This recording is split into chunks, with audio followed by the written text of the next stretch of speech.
Couturière, couturier, bonjour à tous, bienvenue dans cette nouvelle petite vidéo. Aujourd'hui, je vous présente la machine à coudre la moins chère du monde. La machine à coudre que j'ai payée 10 balles, 10 € seulement. Bon, alors par contre, elle a mis 1 mois et demi à arriver à la maison, mais ça c'est un détail. Et puis surtout, 1 mois et demi à arriver dans un carton complètement défoncé. Alors, bon, je viens de vous dévoiler une partie du secret, vous avez vu la taille du carton. La machine va pas être énorme, on est d'accord. Attention, la voilà.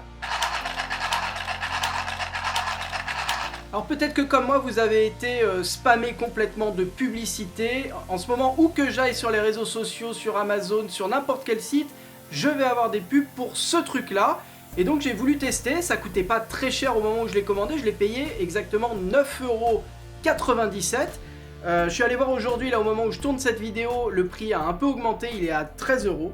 Voilà. Et donc je me suis dit, est-ce que ce genre de machine peut coudre? Quand on regarde les vidéos, on a l'impression que ça révolutionne le truc, qu'on va avoir une machine à coudre, premièrement pas chère et deuxièmement portative et très petite, très compacte.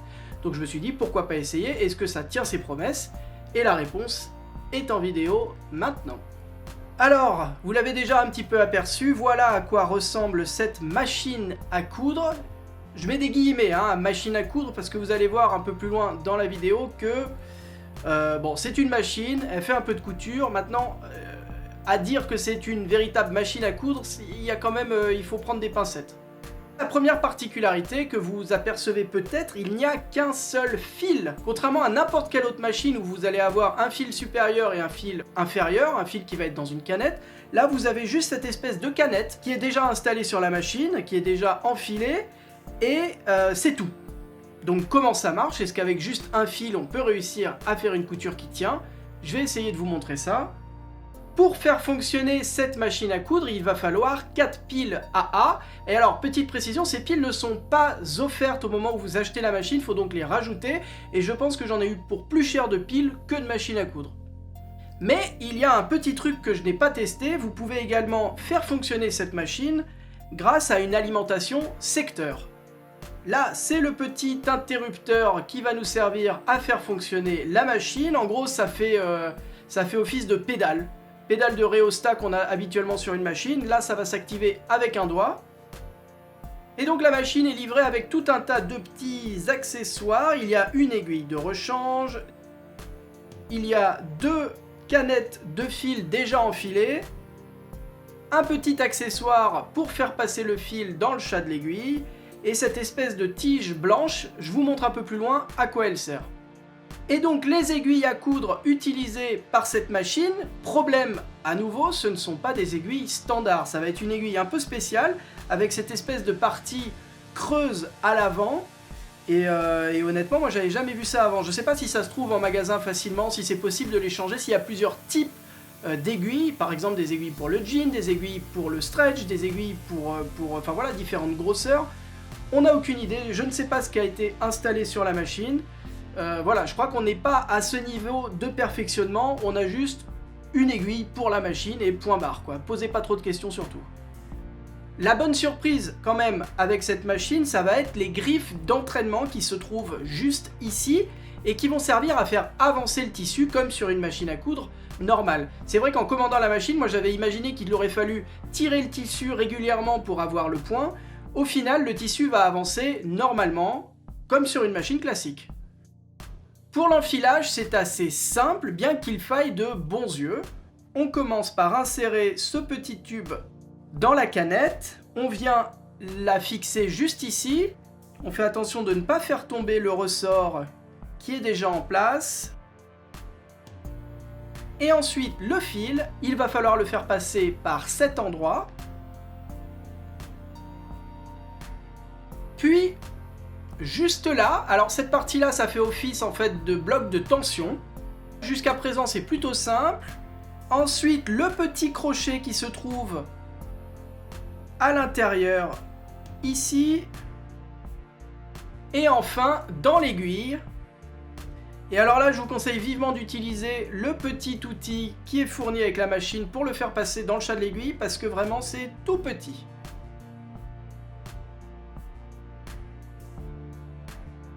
Donc on fait passer l'outil à travers le chat de l'aiguille, on vient crocheter le fil et on le tire à travers l'aiguille.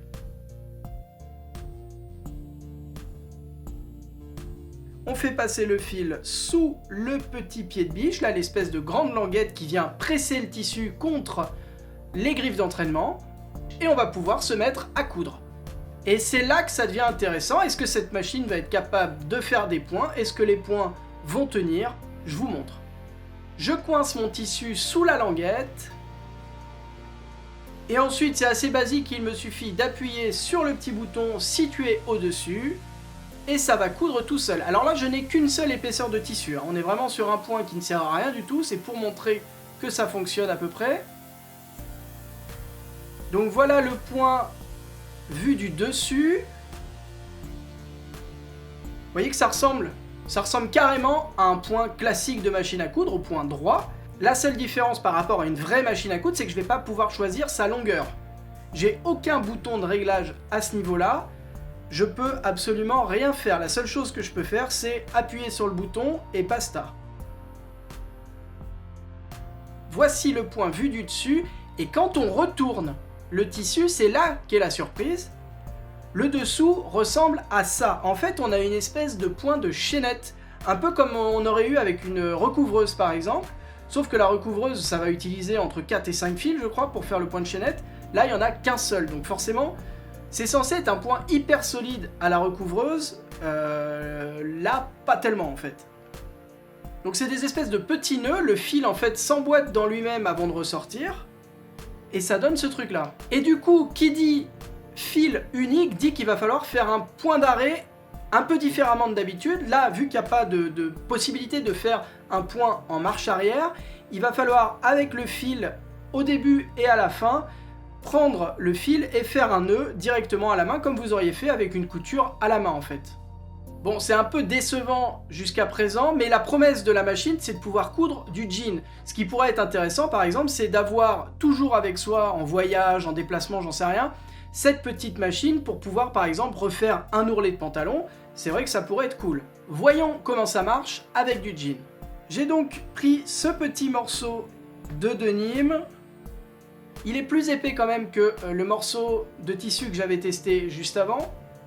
Donc là, j'essaye sur une seule couche de tissu. Encore une fois, voilà, c'est une couture qui sert à rien, c'est juste pour voir si ça coud à peu près correctement avec aussi peu d'épaisseur.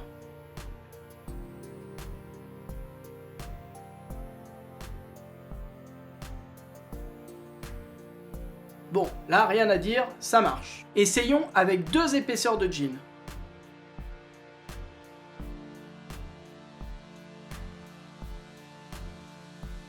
Et la machine bloque en fait. Au bout d'un moment, la machine s'arrête de coudre et il ne se passe plus rien. Il faut que je la laisse reposer pendant 1 seconde ou 2 et que je réappuie pour que ça reparte. C'est très bizarre.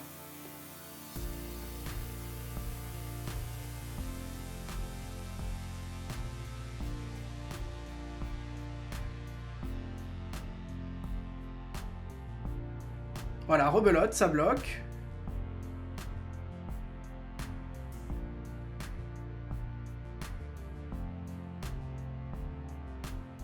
Bon, on va essayer avec 3 épaisseurs de tissu, hein, tant qu'on y est.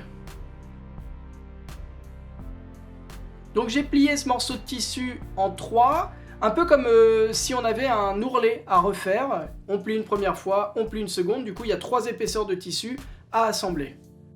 En tout cas, la promesse est tenue, c'est-à-dire ça coud les 3 épaisseurs. Ça va bloquer comme ça de temps en temps, c'est très chiant, c'est pas rapide, mais en tout cas, ça coud. La couture en tout cas fait son office, c'est-à-dire elle maintient ensemble les 3 morceaux de tissu. Je pense que au bout d'un lavage, 2 lavages peut-être, ça va casser, ça va pas tenir. Mais pour la journée ou pour une soirée, ça peut largement faire l'affaire. Vous faites votre ourlet de pantalon et il y a des chances que vous finissiez la soirée avec l'ourlet toujours en place. Ce qui est déjà pas mal. Pour 10 balles, c'est pas mal. Au final, le principal défaut de cette machine, ça va être ces petites canettes là qu'il faut enfiler certainement à la maison avec une machine à coudre classique pour ensuite pouvoir les utiliser avec cette mini machine. En fait, il y a une solution. Avec le pack est donné une espèce de petit tube que je vous ai montré au début et ce tube va servir à fixer n'importe quelle bobine de fil. Voilà, je fais passer le tube à l'intérieur de la bobine et j'enfile la machine comme tout à l'heure.